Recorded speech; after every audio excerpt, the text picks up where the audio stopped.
As I said in my last video, the trip I have planned for this year could entirely happen or not happen at all. So there's a higher chance for me to get on all of these credits than the previous years. This year, it's looking like I could ride a similar amount of new credits as 2024. So I had to be really confident in my picks for this list. Lastly, a lot of these rides have been featured in my top 15 most anticipated credits list either last year or the year before. So I'll post a list of the roller coasters I'm most excited for that haven't been featured previously in the description of this video. Without further ado, let's get into it. In 15th place is Ninja at Six Flags St. Louis. This ride is only here because of how bad it apparently is.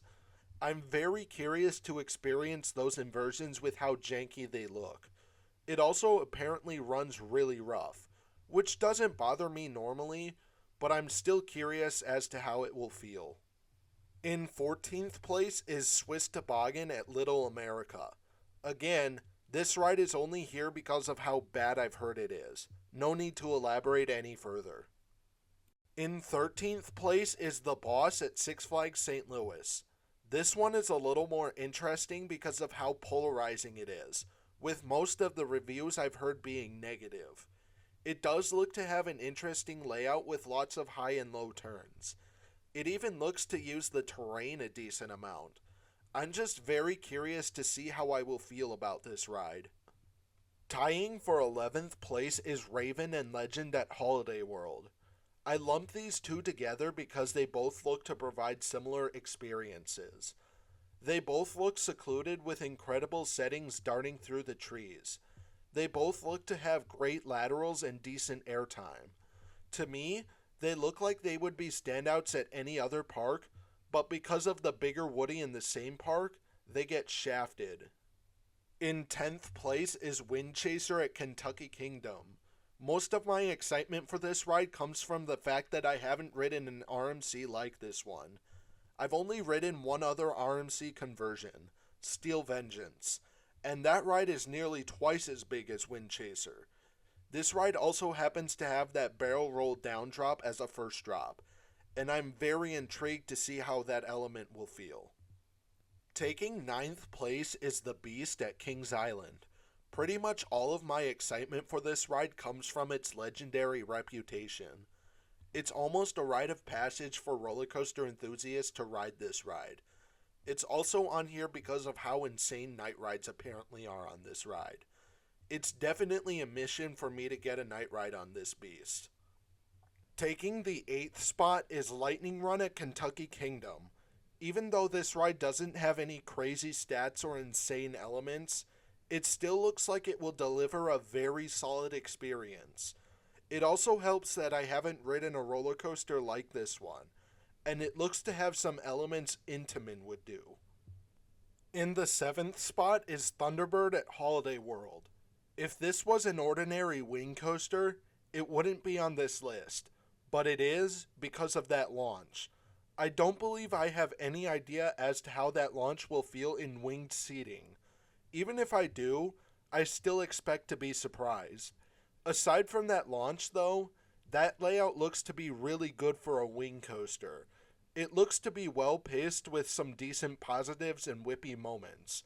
I can see why people call this the best wing coaster in the United States. In 6th place is Orion at Kings Island. Even though I've already ridden a Giga coaster, this ride looks to provide a much different experience. The drop looks to have the most floater airtime possible. As I said last time it was featured in this kind of video, I'm curious to see how those new for B&M elements will feel. I've heard reports about this being the weakest B&M Giga, but that doesn't matter to me right now. I'm just excited for the new experience. Taking 5th place is Fire Runner at Lost Island. The elements on their own don't bring this ride up here for me. It's the fact that they're taken on a single rail, and they look really powerful.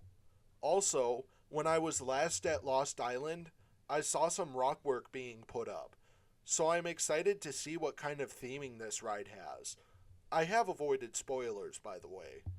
Even though there's a whole combination of reasons for me to be excited for this ride, it all really boils down to the single rail aspect. Taking the fourth spot is Siren's Curse at Cedar Point. This ride is also on here for one reason, but that is one big reason. The tilt track looks to be one of the few elements out there to make me a little scared. It must feel really crazy in the back row. It also helps that the main part of this ride looks to be really snappy and have strong airtime pops. To me, it looks like it could easily be a top 5 roller coaster at Cedar Point. In third place is Mr. Freeze Reverse Blast at Six Flags St. Louis. Not all of this experience will be new to me, but the parts that will be look insane. The inverted top hat in both directions will be a new sensation for me, and it looks to be really intense. The overbank isn't too special, but it also looks really intense.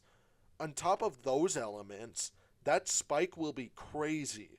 It may not have the height of Top Thrill 2's spike, but it does have the boost on the spike, which looks to give a really weird sensation. In second place is Top Thrill 2 at Cedar Point. Honestly, the only reason it isn't my most anticipated credit is the fact that this is the third year in a row I've been expecting to ride it for the first time. I'm excited for everything about this ride though.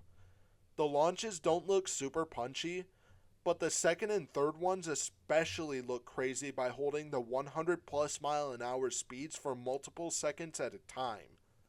The top hat looks crazy with the airtime and the twists going up and down, but that spike is really what I've been looking forward to.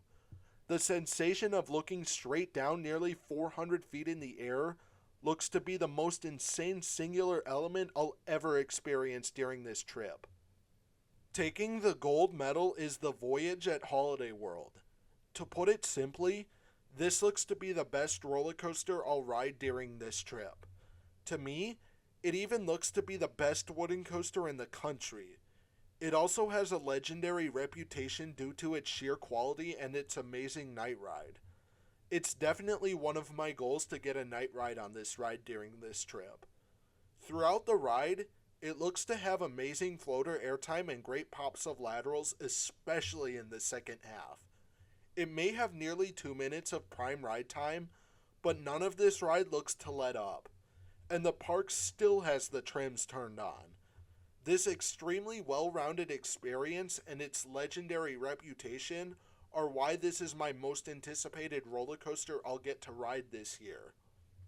That will conclude it for this video. Despite getting on a similar amount of roller coasters as 2024, this lineup I'll get to experience looks much more crazy. Not one, but 2 of these rides could challenge my number 1 spot, with plenty of other rides easily being able to land in my top 25. There were so many good rides I wish I could have put on this list. Anyways, I have to wrap this video up. I hope you all enjoyed, and I'll see you in the next one.